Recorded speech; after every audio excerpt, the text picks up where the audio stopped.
It's being claimed that Tony Blair earned £41,000 a month by securing a deal for a Saudi oil company.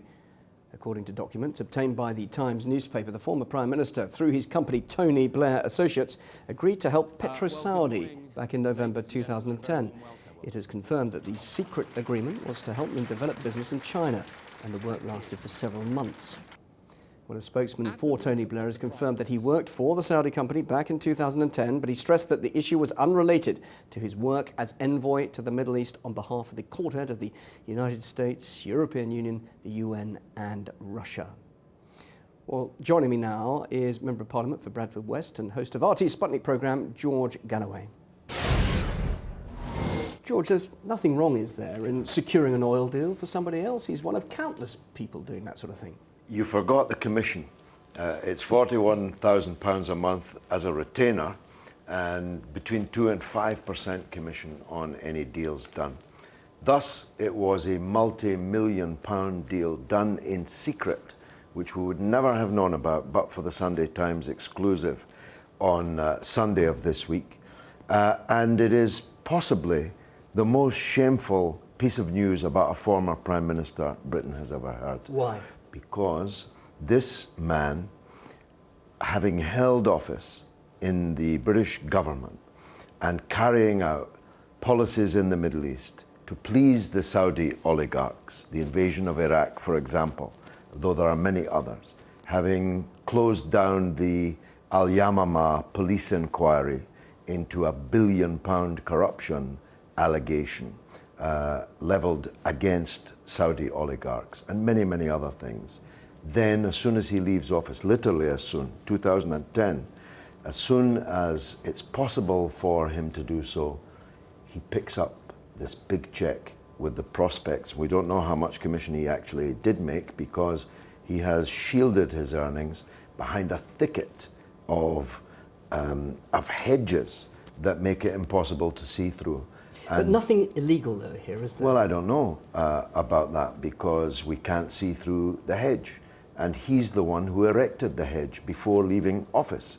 He brought forward a number of tricks for camouflaging people's income and then benefited from it afterwards. You may know I'm making a movie called The Killings of Tony Blair, and we're having difficulty keeping up with all of this. Every time we think the film is finished, a new hideous example such as this emerges into the light. Well, obviously you don't want to say too much of what's in your film because we'll all be waiting to see that. But the fact is he has totally and utterly stressed it's got nothing to do with his role as envoy in the Middle East, as a peace envoy. Well, but what do you say to that? As Christine Keeler once said, he would say that, wouldn't he?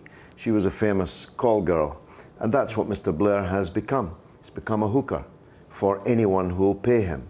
And for the British Prime Minister, a man elected 3 times as the British Prime Minister, to transform himself into an international hooker, a call boy, is so demeaning, so degrading. So many people say that what he's done recently in his role in the Middle East, obviously we're seeing Palestine now being recognised by, not just here, but many governments as an independent state. Has he not played a role in that? Surely he has credibility in his current role. Palestine's in a worse state than it has ever been. You're carrying the news from Jerusalem, from the West Bank, from Gaza.